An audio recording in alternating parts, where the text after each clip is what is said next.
We must all push to make sure the criminal US corporate government is shut down on May 1st. Although hard experience has taught me not to fixate on particular date, multiple independent sources are all saying something huge might happen on May 1st. In the corporate propaganda media, this is the day when the US government shutdown will happen unless the debt ceiling is raised. It is also the day when Puerto Rico, a wholly owned subsidiary of the US corporate government, is expected to go bankrupt. Sources in the CIA, the Gnostic Illuminati, Japanese military intelligence, and the Pentagon say this is the day when the world has a fighting chance to permanently shut down the US corporate government and re-establish the Republic of the United States of America, known popularly as the Gold Old USA. The White Dragon Society is lobbying the US corporate government's main creditors, Japan and China, to not grant the corporate government any more extensions as long as they remain under Khazarian mafia control. They are being told the controlled demolition of the US corporate government would end financing for endless wars, Daesh, false flag terrorism, and the spread of bioweapons, etc. The Khazarian mafia has become what can only be described as institutional insane in recent days as the bankruptcy deadline looms. Recent attempts to start World War III in Syria and North Korea are being followed up with repeated threats of nuclear and bioterror, and such insanity will no doubt continue until they are permanently put out of business. It is no coincidence that a new head of the Knights of Malta will be selected on April 29th, just before the US corporation bankruptcy deadline. The Grand Master of the Order, Matthew Festing, was fired recently by the Pope ostensibly in dispute over condoms. However, sources in Japanese military intelligence, the Italian P2 Freemason Lodge, and MI6 all confirm the fascist faction of the Knights of Malta, headed by Festing, was deeply involved in the March 11, 2011 tsunami and nuclear terror attack against Japan. Self-described Satanist Leo Zagami, who sent this writer emails threatening to sink Japan into the sea immediately after Fukushima, also claimed to be a leader of the Knights of Malta. As a side note, a friend recently visited Fukushima with a Geiger counter and was unable to detect anything other than normal background radiation. In any case, the Knights of Malta, ostensibly a charitable organization, are the oldest military order in the Catholic Church, and the fascist faction of that order has been secretly responsible for controlling world leaders through a combination of bribery, threats, and murder. In other words, they have been one of the main enforcement arms of the secret world government. They have also exercised strong influence over the US military, as many top brass are Knights of Malta. So, an election involving 90 knights will in fact have a decisive influence over the future of the planet, especially the USA. In a related development, international fugitive Henry Kissinger contacted the WDS last week to say that he had cut off his ties with David Rockefeller a long time ago because Rockefeller had publicly humiliated him. Sources in the CSIS, claiming to be messengers for Kissinger, say Rockefeller repeatedly had Kissinger serve tea and act like a waiter in front of world dignitaries. However, Kissinger was captured by the KGB in the 1960s, was tortured and converted into a KGB agent going by the code name Bohr before he entered President Richard Nixon's cabinet. These sources are saying, since that time, Kissinger was not really working for Rockefeller, these sources say. The now masterless Kissinger claims he now promotes, along with the Rothschilds, a campaign to release vast sums of money to help the planet, these sources are suddenly saying. It seems like the WDS recommendation to concentrate firepower on the CSIS hit an important nerve. We shall see if any happens on May 1st as these people promise. However, as a general rule, we must never trust these snakes, so do not count on them suddenly changing their strides on a certain date. We have to keep pressing the attack until they move aside. To this end, it is worth noting that George Bush Sr. checked himself into hospital to avoid arrest last week. This happened at around the same time former President Barack Obama was released on conditional custody in Chicago after he blabbed everything he knew about the Bush-Clinton drug operations. David Rockefeller, Pope Malevolent, and others down, Bush Sr. is the last big domino standing.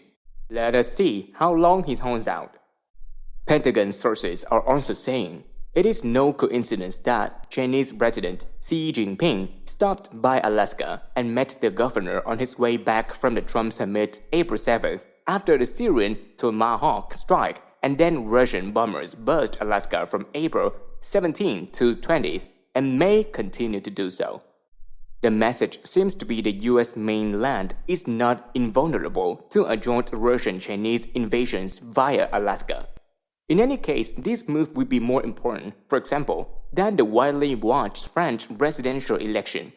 In this election, Emmanuel Macron, a 39-year-old Rothschild banker who nobody had even heard of until very recently supposedly won the first round. However, CIA sources say, the French presidential elections are rigged for sure. They point out that Macron has never been elected to public office and was highly unpopular. The report at the link below knows he spent a couple of years as a shoe-in economy minister under François Hollande, where he proposed a labor law that bears his name that hundreds of thousands protested against and had to be forced through by executive decree, and with a manifesto slightly less planned than his personality.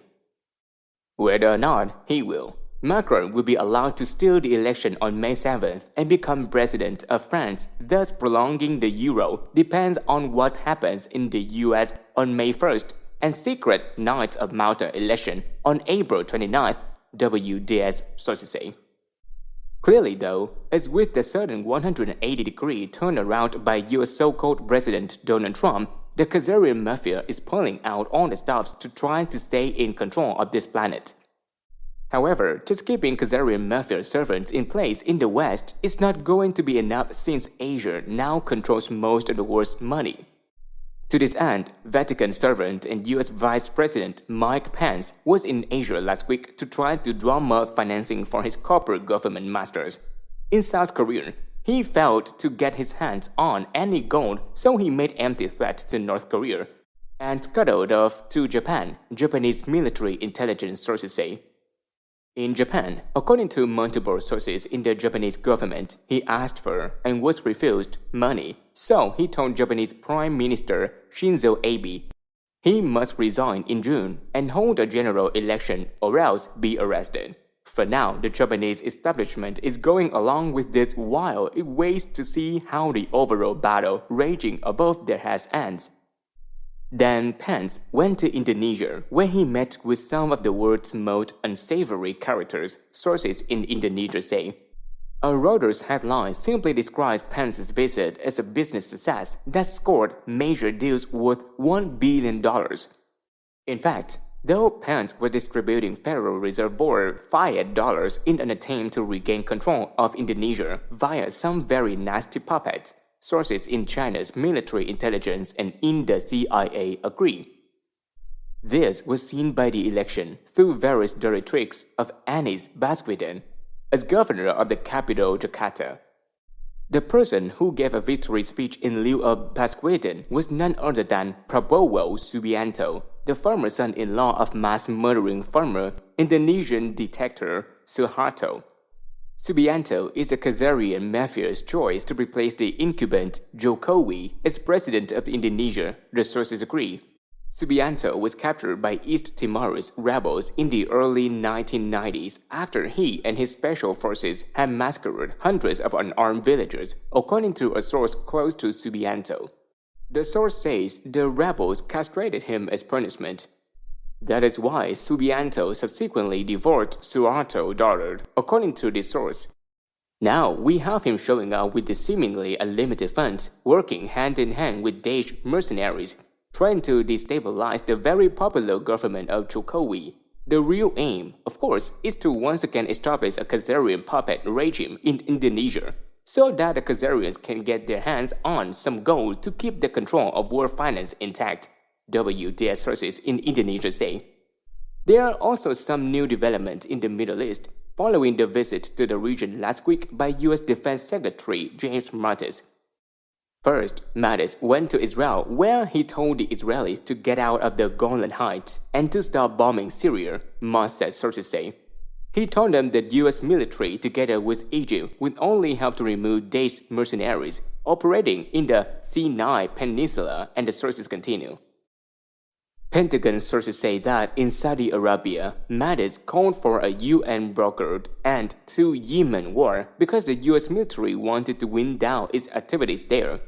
The U.S. military has been fighting there to help the Saudis, but only because they need Saudi oil for their various machines, the sources say. This oil has now been promised to them even if they stop supporting the Saudi regime, WDS sources say. Also, a panicked King Salman sent his younger son as ambassador to the USA to deal with 911 lawsuits and other scandals, the Pentagon sources note. The Saudi royal family, just like the Japanese and British royal families, know there is a vacuum at the top of the world's power structure and that their fate depends on how it is filled. On a final note, 60-year-old U.S. top general Joseph Dunford ran the Boston Marathon on April 17th in 4 hours and 50 minutes. This is a message to all patriots to take back America on Patriots Day, Pentagon sources say.